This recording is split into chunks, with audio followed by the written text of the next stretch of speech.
Aquilo is very far from the sun. It has basically no solar power, even in space, and it's surrounded by large asteroids which will shrug off gun turret fire. The solution is nuclear power and rockets.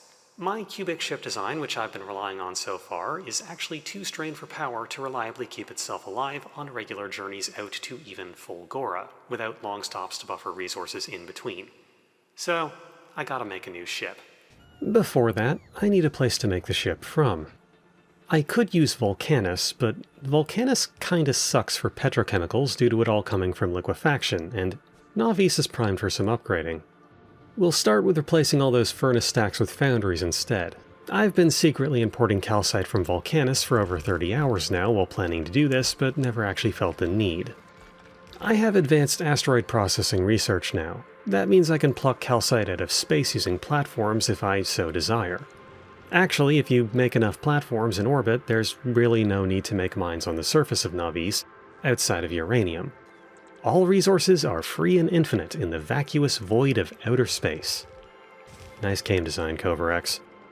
Of course, to stop you from abusing this, you can only have one landing pad per planet, and that planet can only have so many inserters pulling from it, which artificially bottlenecks your import capacity, unless you use bot logistics. Anyway, once all the smelting is being done using fluids for bonus productivity, it's time to retrofit my production lines even further with EM plants. Those have been stockpiling while we were on Gleba. EM plants can make most electronic-related items except, ironically, electric motors. I decided to cast wire from fluid, but I'm pretty sure casting plates from fluid and then winding the plates in an EM plant is more efficient per copper ore. An open secret about productivity in Factorio is that it's multiplicative, and therefore, the more steps you can force a production chain to go through, the more products you get from the same resources. This is why liquid casting is so much more productive than just throwing them into furnaces. Not only do you get 50% bonus productivity with more prod module slots, you get to apply those bonuses twice instead of once. Not that it matters too much. As long as you're using a Tier 3 building for these processes rather than an assembler, you're pretty much doing it right. Very few industries in Space Age require large-scale production. Planet-specific science is actually hilariously cheap and quick to build, which is why quality sits on top of everything else because it's a system that can't use productivity or speed modules, and therefore demands a lot of scaling up. EM plants are especially effective at making modules since you can't normally get productivity when making those. I won't be making turbo belts on Navis because it's not as efficient to import the tungsten as it is to just import the belts. Probably the biggest savings is to cast LDS from foundries. It still drinks enough copper to necessitate having its own dedicated furnace stack, but that also means it doesn't have to fight everything else on the copper plate bus. Between this and putting every aspect of processing units behind EM plants, Navis can turn just one train of iron and copper into many space rockets rather quickly. The bottleneck is petrochemicals, but there's no real solution to that until we're back from Aquilo with cryogenic plants. I finally lock in the research for the Spidertron and start to slap down like 24 rocket silos. As you'd expect, my power production is starting to fall short of all this. Chuck another reactor on the fire, boys. The biters have actually been attacking my rail lines. That's not a thing they should be doing, I don't know what's causing this. But also, they've been managing to kill my trains. I have no idea how they're doing this, and the only appropriate response is overwhelming retaliatory violence. I have Spidertrons. I have nuclear bombs. I love casting spells.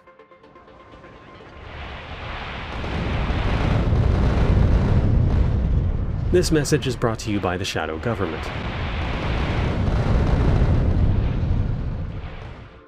A lot of people don't really understand the purpose of a Spidertron. They're convenient vehicles that you can step inside and then never leave because they go over all other objects and have their own inventory and equipment grid. The new, more or less intended progression of Volcanus, Fulgora, Gleba unlocks mech suits before Spidertrons. And since mech suits never have to worry about running into things, a new player might scratch their head as to the actual use of Spidertrons. A single Spidertron is kinda lackluster at killing endgame biter nests, but the trick is that a small pack of Spidertrons are basically unstoppable. but that means teaming up with friends. That's where you're wrong. Spidertrons are where the DNA of RTS games really shows through. You can select a Spidertron, and then command it to follow another Spidertron. Command 4 Spidertrons to follow the same Spidertron, select that Spidertron, and now you've got a command group that will attack move wherever you want. You can also drag select, but that's less elegant. The beauty of it is that you can pick up 5 fish at a time, so you can easily make 5 Spidertrons at once, and have a nice little hit squad.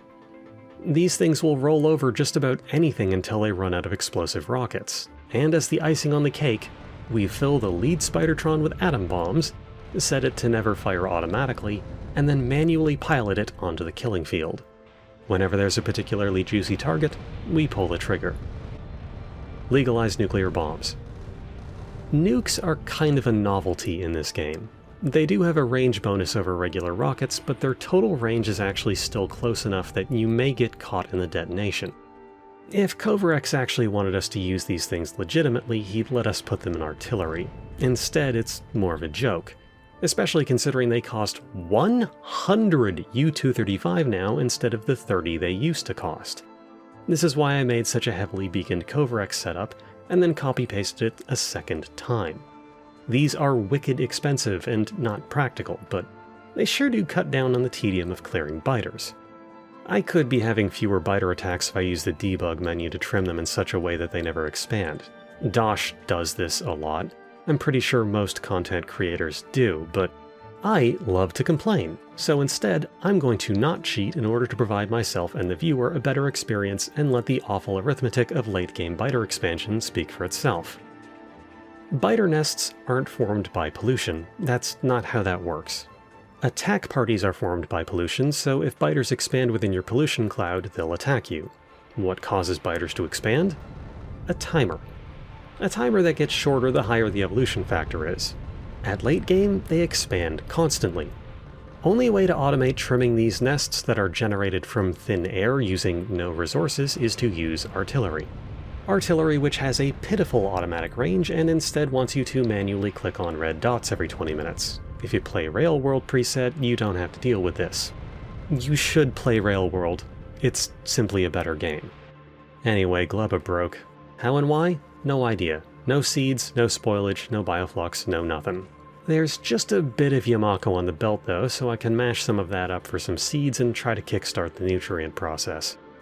Basically, I make a machine that starts turning the Yamako into nutrients only if the nutrient carousel is low. Nutrients are the bane of my existence. I managed to catch it just in time for the pentapod eggs to not completely deplete. This time. Back to optimizing Navis. I briefly experiment with beacon maxing my foundries, but kinda lose interest and instead just implement EM plants and foundries anywhere I can on the main bus supply factory. And then I make a second squadron of spiders to work as construction vehicles. I was planning on making a base expansion to make processing units off-site and maybe a new reactor.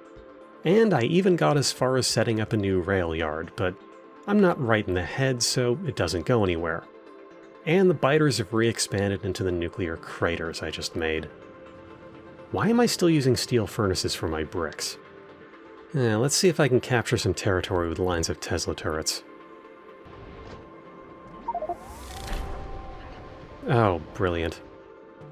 Alright, new platform. It's time to make the ship. I'm really bad at coming up with names on the spot, so this is the Sea Spanker. It's a Simpsons reference, I swear. Ah, damn it. I should have called it the Gone Fishin'.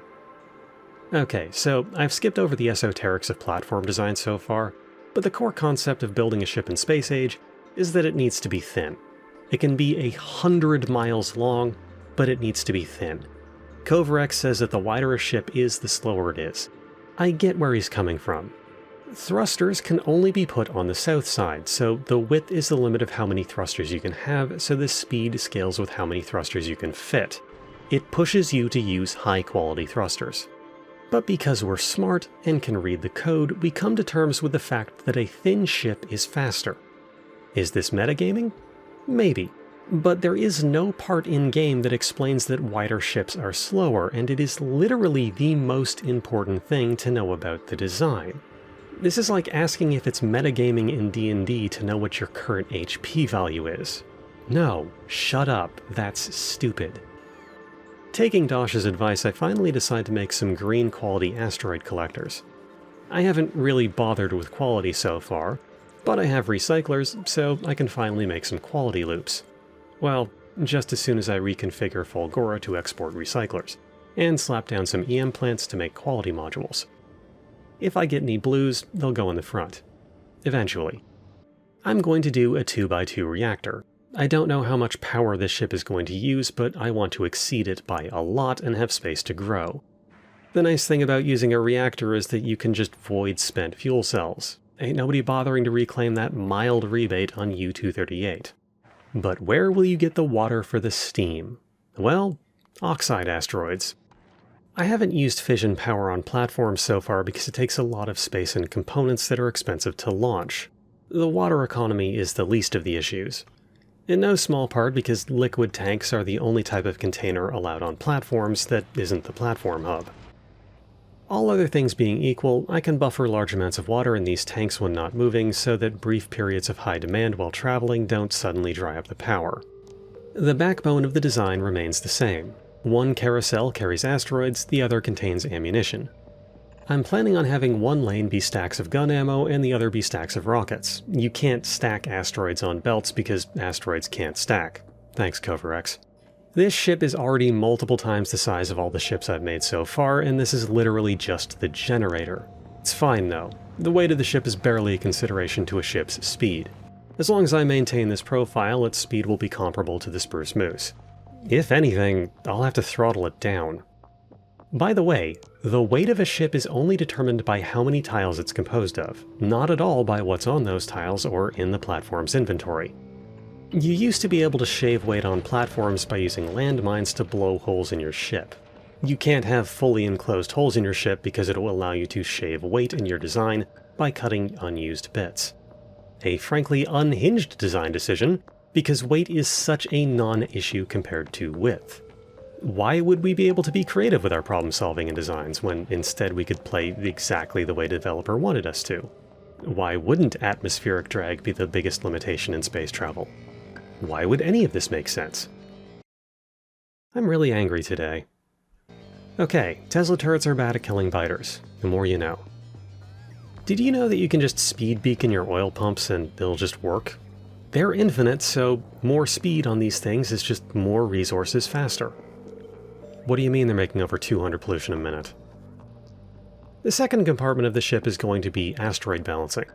I program crushers to compare the amount of all three asteroid types and to start processing out those asteroids if the current amount is equal to more than half of the sum of both other kinds of asteroids.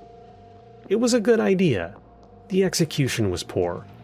The night of building this, I'll go to bed, turn the design over in my head, and then remember, 4 plus 2 plus 2 equals 8. Asteroid reprocessing is net negative on asteroids by 20%. You don't want to do it too aggressively because it just starts to tank your asteroid economy. I'll later reprogram this to only reprocess an asteroid type if there are more of it than both other types of asteroids, which is less aggressive. I'll also later add a limiter to start voiding an asteroid type if it goes over like 800 on the carousel so it doesn't lock up. These processes kind of fight each other, but it's fine. In the center of the platform between the asteroid reprocessors is going to be the metal processing. All the iron ore I'll need for everything can come from just 2 iron crushers. The ore output of these things is pretty strong. I can enhance it further using foundries and liquid metal casting. The calcite needed for the foundries comes from advanced oxide asteroid processing, and it also makes ice I need for other things. But I can't let the ice bottleneck the calcite production, so what doesn't get used to make water gets voided. Oh yeah, and Gleba broke again. Insufficient spoilage disposal because I diverted spoilage to be used for burnt carbon. Whatever, I'm basically done with all its research. Advanced iron asteroid processing allows you to get copper from asteroids. I don't know what I'm going to do with this copper, but I want it. The byproduct iron just gets thrown out. I have more than enough. Oh right, the one thing I actually want from Gleba is stack inserters. Those are fundamental for late-game space platforms. They're pretty cheap though. Just carbon fiber and jelly mixed with a bulk inserter imported from Volcanus. Priority number 1 for what to do with all this metal is to make gun turret ammo. Yellow ammo is fine. Against asteroids, it's barely different than red ammo. This factory isn't making as much as fast as I'd like, but it's also consuming 100% of the iron I'm producing with all these foundries, which is kinda nuts. The next step is to make rockets. I actually don't know how this production chain works in space, so I'm gonna wing it. Explosives takes coal. Advanced carbonic asteroid processing makes sulfur and carbon. Oh, coal synthesis. I have no idea where this tech came from, but it's obviously how I'm supposed to make explosives in space. Yellow rockets deal better single-target damage at a much lower price. Explosive rockets may be better in tightly packed asteroid clusters, but for the most part they are designed to kill swarms of biters. The front of the ship will be gun turrets forward and a line of rocket turrets in behind. If you want a ship to have serious asteroid defense, you must become intimately familiar with the asteroid damage resistances. Rule number 1. Asteroids are immune to fire and electricity. Period. Seems like a no-brainer, that makes sense. I have no notes. Rule number 2. Asteroids become more resistant to gun turrets the bigger they are. Small have no resistance, medium have some resistance, bigs are almost immune, and huges are effectively completely immune. Okay, got it. Rule number 3. Only small asteroids can meaningfully be damaged by lasers. This doesn't make a whole lot of sense to me. In science fiction, asteroid defense is usually laser-based, but whatever. Now here's where it gets weird with it. Small asteroids are 50% resistant to explosive damage. Medium asteroids are 30% resistant. Big asteroids are 10% resistant. So, you may think that huge asteroids have no resistance, since the trend is that the bigger the asteroid, the weaker it is to explosives. Nope. 99% resistant. Functionally immune to every possible source of damage that isn't a railgun. So really, there isn't a lot of nuance to asteroid defense. Gun turrets for small and medium asteroids, rocket turrets for big and maybe medium asteroids, railguns for huge asteroids. Lock, meet, key. Thankfully, huge asteroids don't spawn on the way out to Aquilo, so it doesn't matter that we don't have them yet, but it does mean that you can't just rush Phantom Ganon with a daisy chain line of 900 gun turrets. You need to do Aquilo to get the specific kind of damage that is needed to solve the huge asteroid problem. I tried to get cute and use a system that would feed ammo into the cargo bay for storage and then let it out when supplies were low, so I could buffer more, but I forgot how to build an SR latch and decided not to bother. Belt stacking is the correct solution to this problem anyway, and my ammo carousel is enormous. I also make a tiny little factory to make repair packs and then feed them to the cargo bay. I couldn't do this with the previous ships because I didn't have advanced asteroid processing. Just sitting in dock, this ship is pretty light on asteroids, even with all these collectors, and I won't really know how flush it will get until I take it for a spin. Speaking of which, you need thrusters for a ship to actually go anywhere. Shocker, I know. I initially expected the thruster fuel plant on this thing to need to be a whopper, but advanced fuel processing is super strong, and all it takes is a little bit of calcite. At this point, fuel production is practically an afterthought. This spot here is going to hold a gigantic fuel tank, the Z-targetable weak point of a ship if there ever was one. And then the entire stern will be covered in a fan of engines. For the test flight, I'm going to regulate the fuel flow to keep the engines nice and slow and efficient using a pulse-width modulated pump. Super unnecessary, but it's better safe than sorry. And there's that Canadian accent. Time for the shakedown run. As you can see, despite the absolute size of this beast, we're still managing a decent 140 kilometers a second with engines that are being starved for fuel economy. This thing is still very asteroid hungry though, and I mainly blame my over-aggressive regulator system. I fix it later. I've got a bit of empty space between ammo and fuel production, so I decide, what the hell, I'll throw some piercing ammo in there. Mathematically, this is a bad choice. Piercing ammo is only like 60% stronger and doesn't need to overcome the damage resistances for asteroids, and costs more than twice as many resources. But the important thing is that normal ammo has priority access to resources, and in order for that normal ammo to be converted into piercing ammo, it has to do a complete circuit of the ship, making itself available to all of the defenses. Ammo will only be cycled upwards when it's abundant. I did this simply placing the piercing factory upstream of the ammo carousel. I'm smart sometimes. The turret line isn't quite as strong as I'd hoped, so I build another and daisy-chain the ammo through the first. Before we can do anything interesting though, I need to shove some pentapod eggs back into the base on Gleba. I also craft some tool pouches while I'm here. I needed to do this because I hadn't researched Aquilo Discovery yet, and that takes agricultural science. A recurring problem I've been having in the background is that the Planet Express, which has been making rounds to all the planets in succession for supply delivery, has been getting torn up. The cube design is great for short trips and long stays, but runs out of ammo when it has to run constantly. So, what better way to stress test the new design than to have it run the exact same route? By the way, the energy consumption on this entire platform is like 48 megawatts, and I budgeted for 480 with that 2x2 reactor. What I'm saying is, it's time for speed and productivity modules for everyone. My goal for this design was to make something that I could probably beat the game with once I had railguns to stick to the front. With this much of an overhead on power, I'm not sure I'll have to bother with fusion. Outside of swapping the chem plants for cryo plants, I'm not really sure how much more work and retrofits this thing needs. The good thing is that I built this on a grid-based system. Each production chain has its own compartment with the ammo and asteroid carousel running on the edges. If I need to add a whole new production chain, I just disassemble the engine compartment, add what I need, and then put the engines back on. Or, in the case of railgun ammo production, I'll take the nose off and then add a compartment between the fission plant and the asteroid defense compartment. Yes, the front of this ship is actually designed to fall off. Build modular. It's easier to fix later. So now the ship is up and running and I have Aquilo discovered, but I have one last surprise for you. Some of my viewers whispered to me the forbidden knowledge that the no-build zone astern of the engine is not infinite.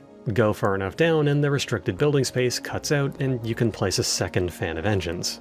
Aquilo is very far away. We will want to go fast. This is risky because we'll be going faster than we've ever gone before through an asteroid field denser than we've ever seen. I'm excited.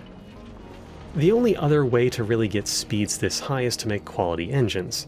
I think that's the purpose for limiting platform speed by width, to push you to make quality engines because they run at higher speeds. But I'll ignore the quality mechanic wherever I can. I haven't mentioned this, but the quality loop I'm running down on Knob East to make uncommon collectors has been demolishing my electric motors.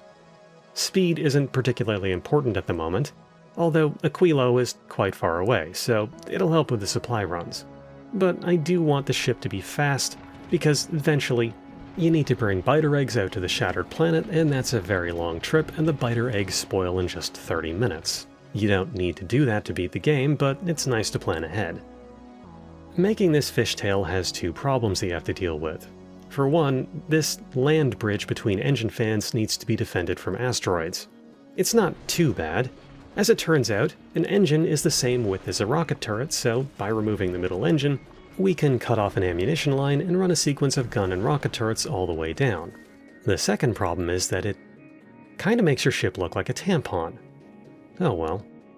But I wouldn't painstakingly explain the engineering of this ship and then not let you see it in action, so let's punch it.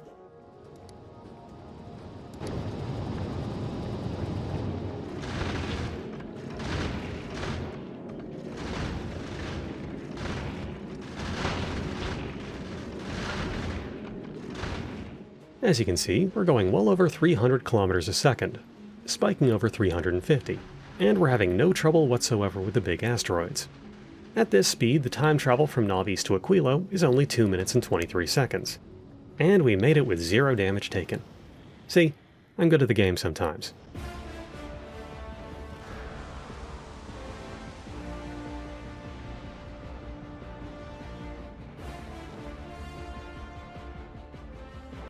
I just need 10 hours of prep time and help from the community.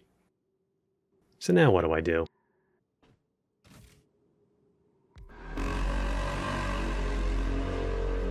Order, people!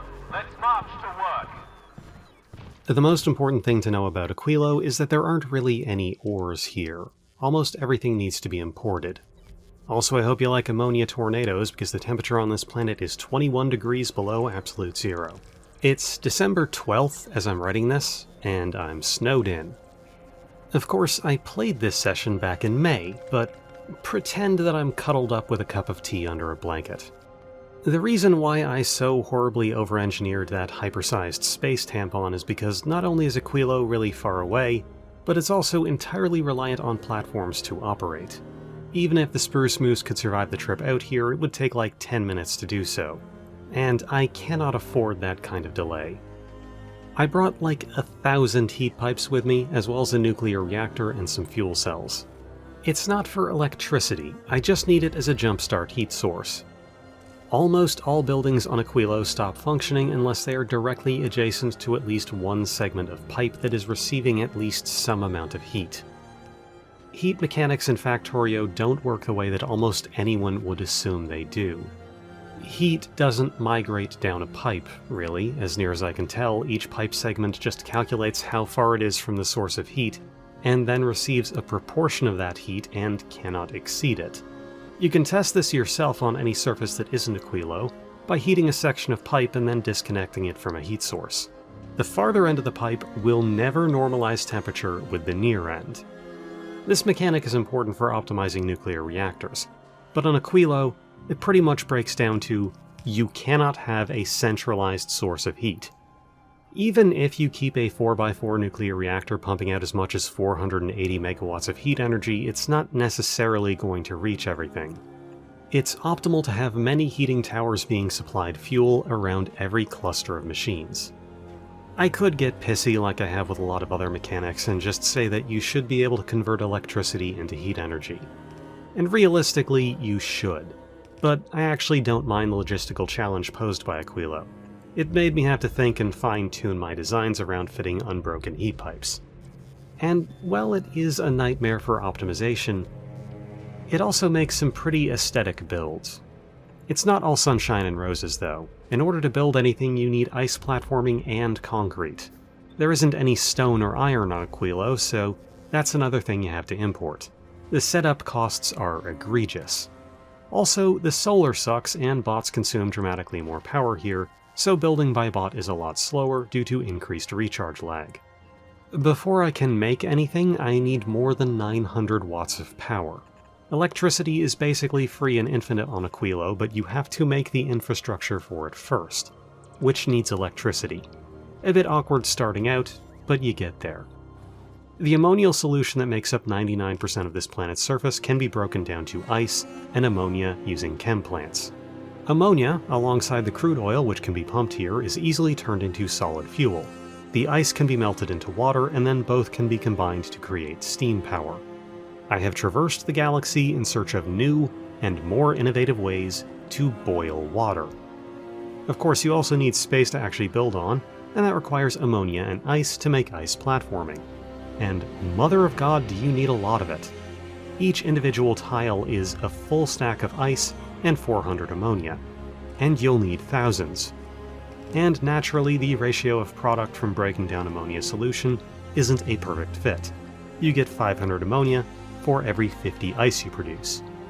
And the consumption of ammonia and ice from production of electricity will be inconsistent, so perfectly ratioing production to demand is hazardous, to say the least.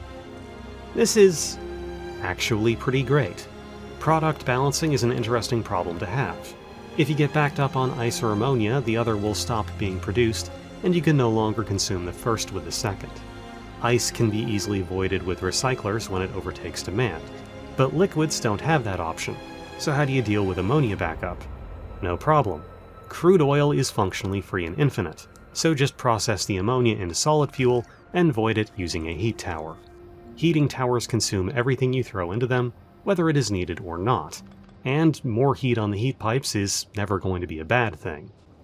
It's pretty simple to throw together a functioning power and platforming plant, but it will clog and shut down at least momentarily every so often. It's also making a pittance of platforming. The gears are already turning in my mind about how to make an at-scale power plant that can power itself, sends out a belt of waste fuel to power localized heating towers, and also produces enough ice and ammonia for more than 2 ice platforms a minute. Underground belts and long-armed inserters are the secret ingredient to Aquilo. Heat pipes love to get in the way. I put down the construction ghost for a nice, wide area to construct the power facility, knowing full well it will be a few hours before it can be completed. Yeah, that makes sense. I send the Sea Spanker back to town for more heat pipes, concretes, and various other sundries. A weird quirk of this ship is that it's perfectly fine when traveling at speed, but when it takes off it gets battered by all the large asteroids that have gathered in front of it. It's been losing some walls and asteroid collectors every time it leaves Aquilo. So I jury-rig a few more rocket turrets onto the front. Unfortunately, this is more of a problem of rocket turret range and not their total damage output. These turrets cannot react fast enough to have their rockets hit home before they strike the ship. So I guess you could say that this system prioritizes range, and there happens to be a way to increase the range of rocket turrets. I wonder what that could be. Building in ghost form doesn't simulate the heat mechanics, so I found myself prototyping the build-up by the landing pad. I also regret putting down all my concrete on perfectly viable land, and with my bots sucking down this much energy, deconstructing what took me 5 seconds to place takes minutes. Since all resources are infinite on Aquilo, productivity modules are less attractive than they otherwise would be. Using speed modules until you hit the amount of ammonia solution and crude oil that you can produce will just get you more product faster as long as you can afford the electricity cost. Okay, I really should have asked for more than 500 heat pipes. Aquilo's second unique resource is lithium. I've gotten a fair amount of it from breaking down ice chunks. It tastes funny, and oddly, it makes me no longer want to expand the factory anymore. I'm going to try not to think about what that means. Aside from its medical effects, you can fire the stuff up in furnaces to smelt it into lithium plates. Enough of these mixed with some superconductors from Fulgora, and we can make cryogenic plants. Cryogenic plants are to chem plants and oil refineries what foundries are to furnaces and assemblers. They have overlap in recipes, more efficient product chains, and a 50% prod bonus to boot. Lithium is usually much more difficult to produce, however, needing to be the result of ammonia, holmium, and lithium brine. But the first taste is always free. At the very least, lithium production can start with cryogenic plants rather than needing to be upgraded later.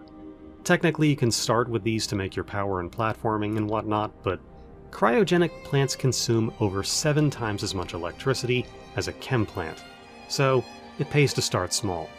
The productivity bonus of a cryogenic plant is more impactful with a limited import resource such as holmium rather than the unlimited resources such as crude oil and solution. Fulgora stopped working.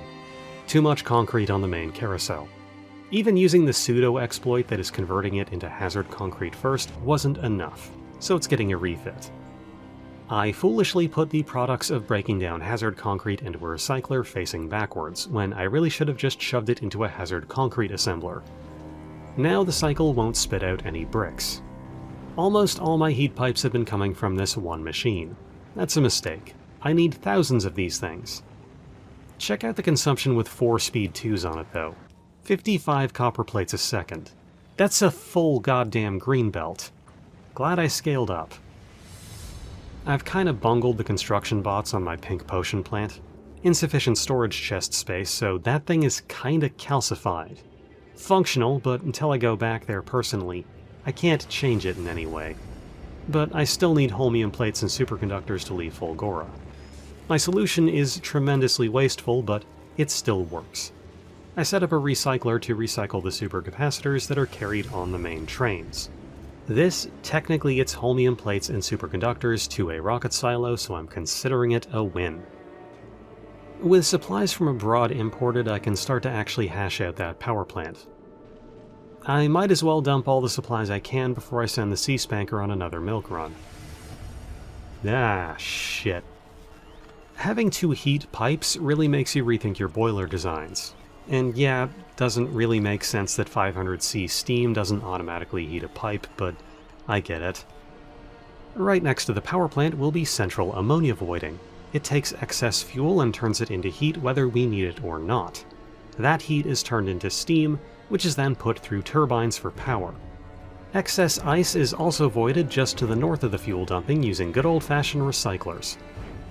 I'm working this line northward to these lithium brine geysers. Basically, since heat will always need to be produced locally, I'm planning on having a kind of main bus that carries runoff fuel from the power plant to all other factories. Mother Aquilo! I hope you brought 20,000 heat pipes. That one machine that's munching a green belt of copper all on its own is pushing out just shy of 3 heat pipes a second, or almost 10,000 heat pipes per hour, and it still doesn't feel like it's fast enough. In retrospect, this is horrifically overbuilding Aquilo for what it is, but I won't actually know that until I get to the point where I am producing the final product. Now that I don't really have to worry about the electrical budget, I focus on producing ice platforming at scale. During this process, I run out of the ice platforming I'd need to automate ice platforming, and also undergrounds, which the whole build relies upon. So, I take a break. A long break. A 4-month-long break. Played a lot of Oblivion Remastered, Helldivers 2, and then in September, Space Exploration 2.0 came out of closed beta. Remember how I said that I really wish I was playing Space Exploration? Well, I played a lot of Space Exploration. Check this shit out.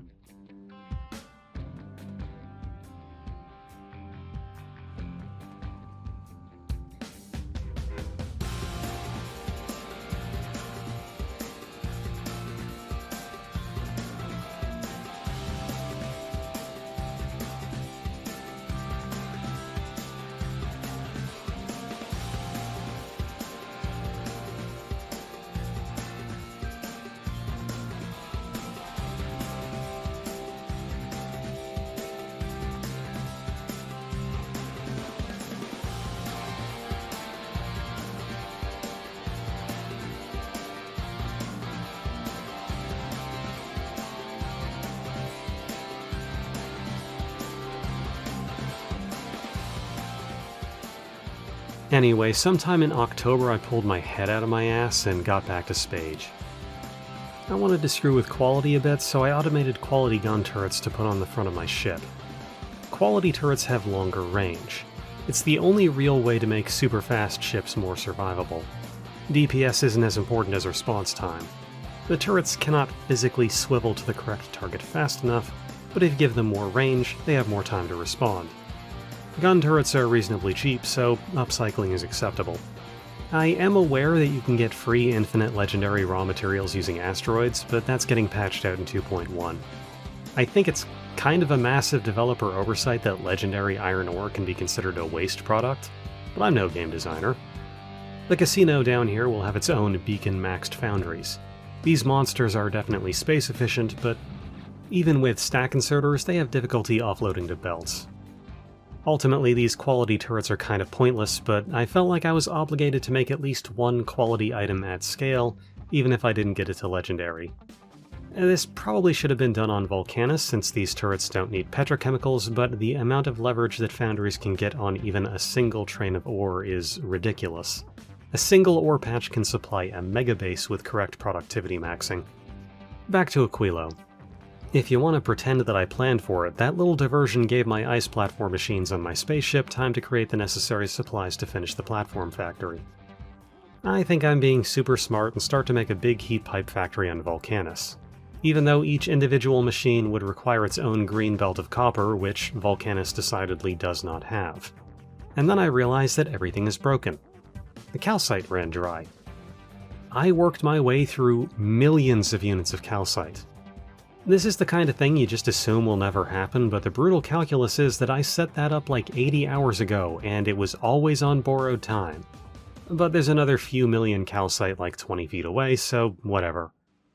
Lithium brine is flowing, holmium is coming in, ice platforms are being produced, it is time to start actually producing export products on this barren, frozen hellscape. I scripted for a musical interlude here, but Aquilo is actually just so fast and simple that I didn't have enough interesting footage for it. Whoops. I skipped over a lot there, but the fundamentals of it is fluoroketone management. You pump fluorine out of the ground at special geysers and then mix it with lithium and ammonia to create hot fluoroketone. You then need to chill the fluoroketone down before it can be used for production. For the two main products you want to spend cold fluoroketone on, it's not fully consumed. Half of it is spit back out in the hot state. Liquids can't be voided, and hot fluoroketone can only be turned into cold fluoroketone. So you feed the byproduct back into the chilling cycle with priority. If you've ever done thermofluid in space exploration, it's difficult to describe how trivial this is in comparison. It's barely even worth mentioning. Cryogenic science just means mashing cold fluoroketone, ice, and lithium together. It's basically the only thing you actually need to make here aside from intermediate products. Also, rocket fuel production is trivial on Aquilo, but I'm still importing it because I am forced to import processing units and LDS anyway, so what's the difference? I pull the front off of my ship and start to plan the retrofit for railguns.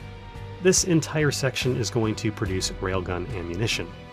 I give it its own asteroid crushing array, which ends up needing this computer for automating material voiding so as to not get locked up. I use the recipe for blue science as a placeholder on the assemblers since it was the closest I could find for crafting time.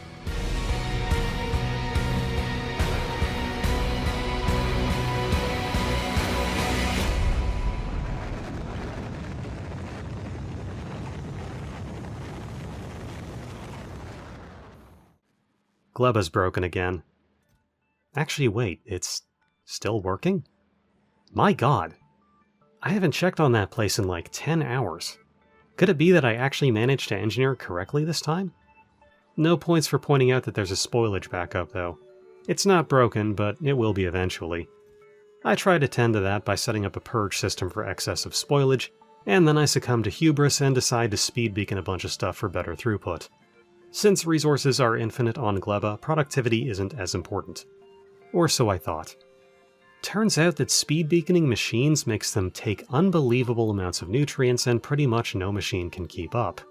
But we'll get back to that breakdown at a later time.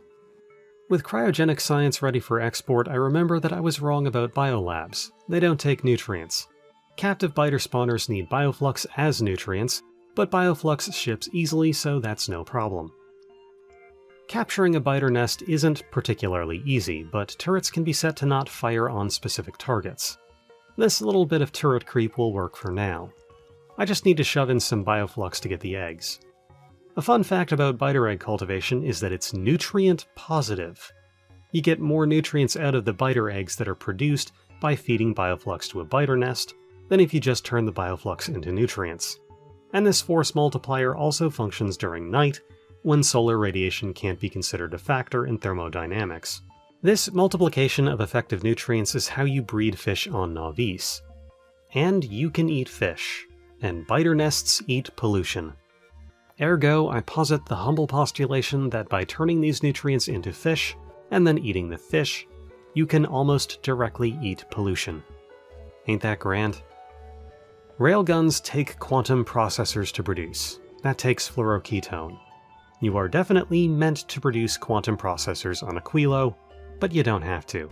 You can produce them on space platforms, and it dramatically simplifies the logistics. So instead, I'm going to be exporting fluoroketone barrels. All my quantum processors are going to be produced directly off of the platform hub of the Gone Fission. Yes, I finally renamed it. I toy with the concept of exporting hot fluoroketone back down to the surface, but eventually managed to squeeze in a chilling plant. Just about. And Gleba's broken. Needs manual intervention this time. Spoilage overload. Should be stable once it's got a kickstart. Because the bioflux dried up, my captured biter spawner went rogue. It's still alive, but I need to fire another capture rocket at it once Uber Eats arrives. You're really not supposed to use bot logistics on Aquilo, but you are incapable of stopping me. The raw throughput of items needed to bot automate Aquilo isn't even that high, so even though bots are terrible here, a little bit of bot logistics as a treat is perfectly fine. Now, I am not currently on Navis, but I need to physically fire a capture rocket. But then, I remember that Spidertrons have rocket launchers. So I load one into a Spidertron and boom, it just works. Remote-controlled colonization. Don't even need to get my hands dirty. Settling on a good design for biolabs that can accept all sciences takes me a minute, but unlocking Prometheum science to reach the solar system's edge is pricey, so it's worth it. I also start exporting cryogenic plants from Aquilo. These things can basically trivialize petrochem, which would be a godsend on Volcanus. The railguns are in place and loaded up with ammo, the biolabs are throbbing disturbingly, all that's left to do is to wait on that final research. About 140 SPM. I say about because it comes in pulses whenever shipments of science arrive. It'll be about 20 or 30 minutes.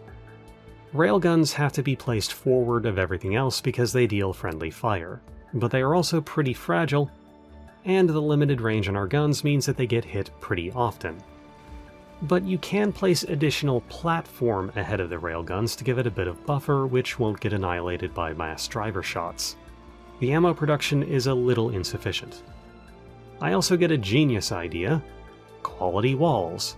They're cheap and quick to make. Why not? Well, it's a waste of time. Walls don't do as much as you'd hope on platforms, but it was a nice thought. I add a fuel meter to the front of the ship so I can diagnose if we run short more easily. Haul the ship out to Aquilo, and then set out for a trial run.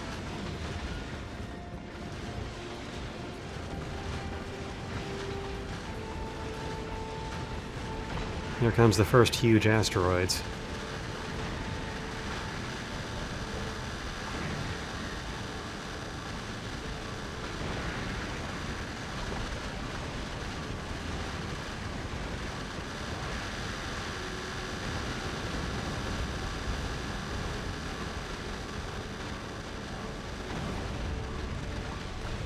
Good to know.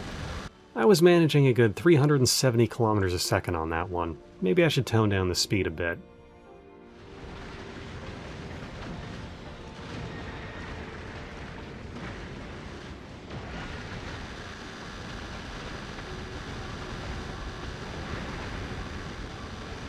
Okay, the railguns have lost their large asteroid privileges. I'm just going too dang fast. I can fix that by duty cycling the oxidizer pumps. Not only will they consume less fuel per unit of speed, but I'll also be able to slow down enough to where my defenses can maintain coverage. Let's dial thrust back to about 30%.